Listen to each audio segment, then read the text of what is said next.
I am coral.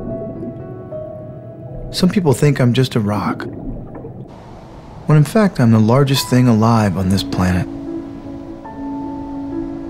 I'm so big I can be seen from space. But for how long? I grew for almost 250 million years. Then humans came along, and now 1/5 of me is gone. Sure, I live at the bottom of the sea, and you might not see me that often. But you do need me. Do you realize that 1/4 of all marine life depends on me? I am the nursery of the sea. Little fish depend on me for food, and to hide from the big fish. And guess who eats the big fish? That's right, you do.